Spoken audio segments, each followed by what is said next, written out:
La Revolución Francesa causó un gran impacto en toda Europa. No fue solo una agitación política, desató un intenso debate religioso, especialmente sobre la profecía bíblica. Muchos vieron el caos y la violencia de la revolución como señales del fin del mundo.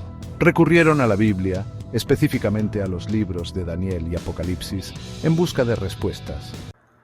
¿Es posible disfrutar desde ya el triunfo del bien en nuestras vidas? Sí, es posible. El conflicto de los siglos nos da las claves, basándose, como no podría ser de otra manera, en la infalible palabra de Dios. Hay libros que cambian nuestra visión del pasado, del presente y del futuro, impactando para bien nuestra manera de entender y vivir la vida. Vidas con objetivo te presenta el conflicto de los siglos para hoy. Escuchemos.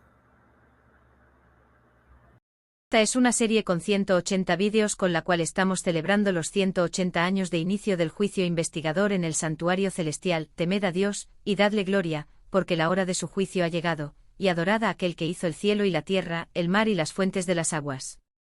Apocalipsis 14:7.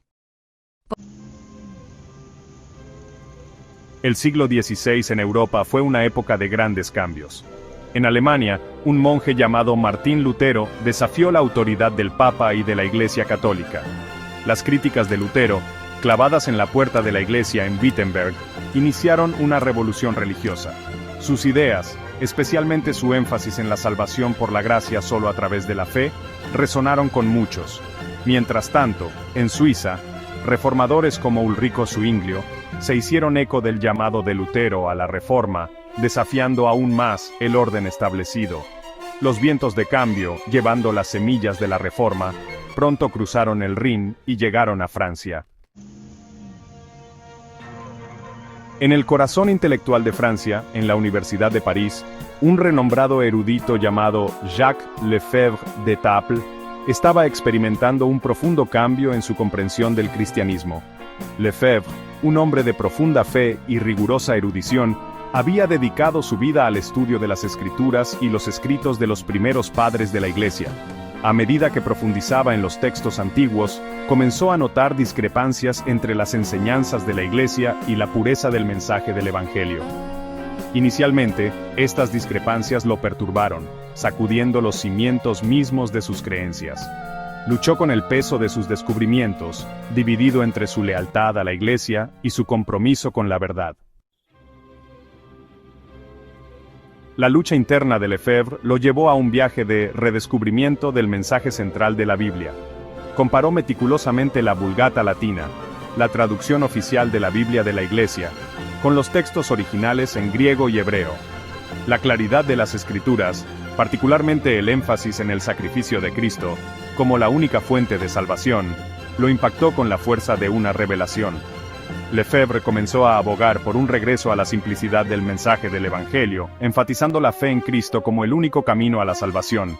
Desafió el énfasis de la Iglesia en los rituales, las indulgencias y la intercesión de los santos, argumentando que estas prácticas ocultaban la verdadera esencia de la fe cristiana.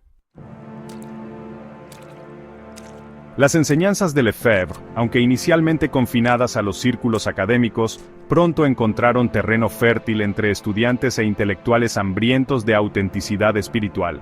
Su traducción al francés del Nuevo Testamento, publicada en 1523, hizo que la Biblia fuera accesible a la gente común, alimentando aún más las llamas de la Reforma. Las Escrituras, declaró Lefebvre, son la verdadera fuente de la vida y la doctrina cristiana. Sus palabras resonaron con muchos, desafiando el monopolio de la Iglesia sobre la autoridad religiosa. El coraje de Lefebvre, al confrontar las doctrinas establecidas, allanó el camino para una generación de reformadores franceses, incluyendo a Juan Calvino, quien más tarde consolidaría la presencia de la Reforma en Francia.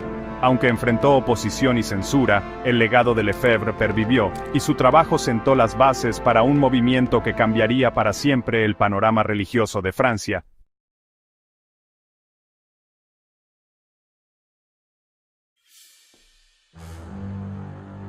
París temblaba.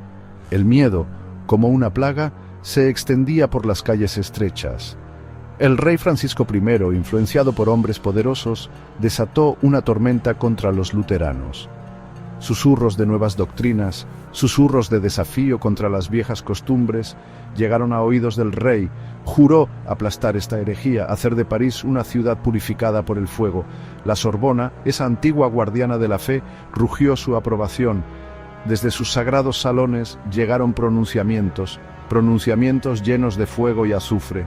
El luteranismo, declararon, era un cáncer, un veneno que debía ser extirpado. Y así comenzó la caza. Soldados con rostros sombríos se desplegaron por toda la ciudad. Puertas fueron derribadas, hogares invadidos, hombres y mujeres con rostros pálidos de terror fueron arrancados de sus familias, acusados del crimen de leer, de pensar, de creer diferente. París, una vez la ciudad de las luces, era ahora una ciudad de sombras.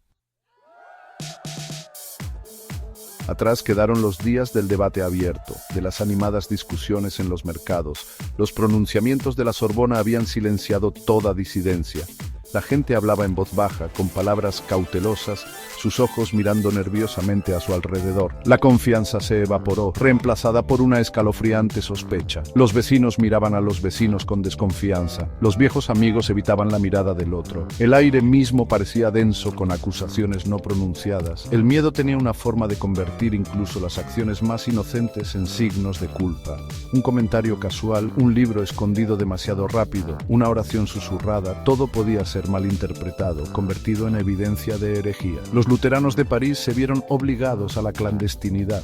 Se reunían en secreto, en sótanos y áticos, con los rostros ocultos en las sombras. Su fe, una vez proclamada abiertamente, era ahora un secreto peligroso, compartido solo con unos pocos elegidos, pero incluso en la oscuridad su espíritu no se quebró. Continuaron reuniéndose, orando, encontrando consuelo en sus creencias compartidas.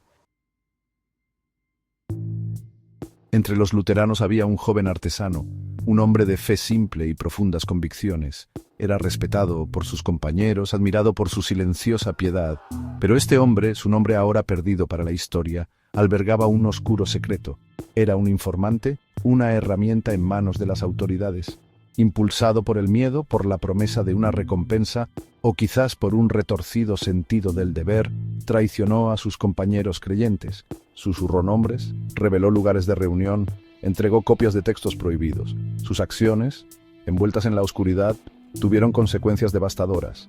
Uno por uno, los luteranos de París fueron atrapados en la red de la traición. Sus reuniones secretas fueron allanadas, sus hogares saqueados. Aquellos que tuvieron suerte fueron simplemente encarcelados, arrojados a celdas húmedas para esperar su destino. Otros, menos afortunados, estaban destinados a un final mucho más espantoso. El hombre encargado de erradicar a los luteranos era Jean Morin, un hombre cuyo nombre quedaría grabado para siempre en la infamia. Criatura del rey y de la Sorbona, Morin persiguió su tarea con un celo que rayaba en la locura.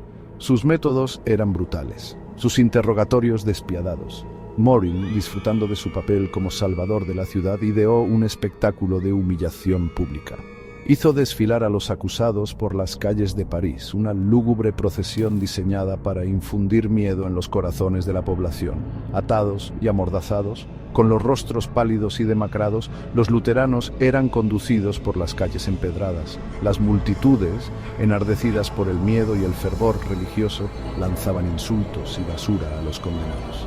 Estos eran sus vecinos, sus amigos, sus familias, pero a los ojos de la multitud ahora eran monstruos, herejes que merecían el castigo más severo. La procesión era una clara advertencia. Este era el destino que le esperaba a cualquiera que se atreviera a cuestionar las viejas costumbres. El reino de terror que se apoderó de París en la década de 1530 dejó una marca indeleble en la ciudad y su gente. Sembró las semillas de la división y la desconfianza que continuarían plagando a Francia durante siglos. La brutal persecución de los luteranos, la supresión de la disidencia, el éxodo de intelectuales, todos estos factores contribuyeron a un creciente resentimiento hacia la monarquía y el orden establecido.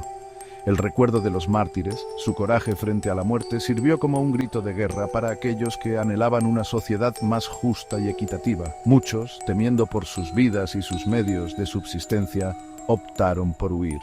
Intelectuales, artistas, comerciantes, cualquiera sospechoso de albergar la más mínima simpatía por la causa luterana, hicieron las maletas y huyeron al exilio. Buscaron refugio en bastiones protestantes como Ginebra y Estrasburgo, llevando consigo sus habilidades, sus conocimientos y su resentimiento. París, una vez un faro de luz, estaba siendo lentamente estrangulada por la oscuridad de la intolerancia. El éxodo de talento e innovación asestó un golpe a la vida cultural y económica de la ciudad, un golpe del que tardaría generaciones en recuperarse. Las semillas del miedo sembradas por Morin y los de su clase ya estaban dando frutos amargos. El rey Francisco I, al presenciar el éxodo y percibir el creciente malestar, se dio cuenta de que las llamas de la disidencia no podían extinguirse solo con la fuerza bruta. Necesitaba atacar la raíz misma del problema, la propagación de las ideas luteranas. Y así dirigió su atención a un nuevo enemigo, la imprenta. La imprenta, esa maravilla de la tecnología moderna, se había convertido en un arma poderosa en manos de los reformadores.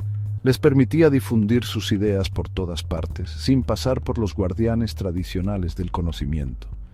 Francisco, reconociendo el peligro que representaba esta nueva tecnología, actuó con rapidez y decisión. Emitió una serie de edictos imponiendo una estricta censura a todos los materiales impresos. Las imprentas fueron destruidas, los impresores arrestados y los libros considerados heréticos fueron quemados públicamente. El rey esperaba que al detener el flujo de información pudiera recuperar el control de la narrativa y acabar con la herejía que amenazaba con engullir su reino. El 21 de enero de 1535, París fue testigo de un espectáculo que quedaría grabado en su memoria colectiva. Fue un día de ceremonia solemne, un día diseñado para mostrar el poder del rey y enviar un mensaje escalofriante a cualquiera que se atreviera a desafiarlo. Fue un día de cenizas y sangre. Una gran procesión serpenteaba por las calles de París.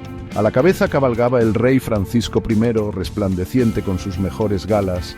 Le seguía un séquito de dignatarios, nobles y clérigos con rostros sombríos, sus pasos pesados por el peso de la ocasión. Pero fue la visión que siguió lo que provocó escalofríos en la espalda de los espectadores. 6 luteranos, con rostros demacrados, sus cuerpos destrozados por la tortura, fueron arrastrados por las calles. Eran la pieza central del espectáculo del rey, un sombrío recordatorio del precio del desafío. Cuando la procesión llegó a su destino, se había erigido una plataforma en el corazón de la ciudad. Encima de la plataforma había una pira, sus maderos ya rociados con aceite. Los condenados fueron conducidos a la pira, sus súplicas de misericordia ignoradas. Las llamas se elevaron, consumiendo a las víctimas y sus escritos en un abrazo de fuego. El reino de terror que se apoderó de París en la década de 1530 dejó una huella imborrable en la ciudad y su gente.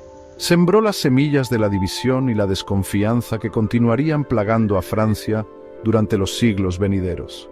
La brutal persecución de los luteranos, la supresión de la disidencia, el éxodo de intelectuales. Todos estos factores contribuyeron a un creciente sentimiento de resentimiento hacia la monarquía y el orden establecido. El recuerdo de los mártires, su valentía frente a la muerte sirvió como un grito de reunión para aquellos que anhelaban una sociedad más justa y equitativa. Las llamas que consumieron a los luteranos de París pueden haberse extinguido, pero las brasas de su sacrificio continuaron ardiendo, esperando el momento adecuado para encender una conflagración mucho mayor.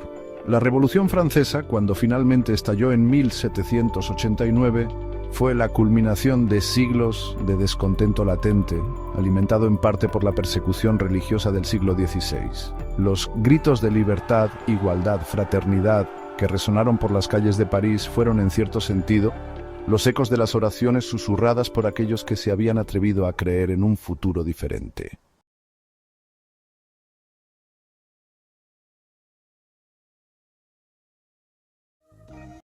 La serie Feliz para siempre es una producción del Ministerio Conéctate a Jesús y Seminarios Virtuales TISU del hermano José Moreno y su equipo.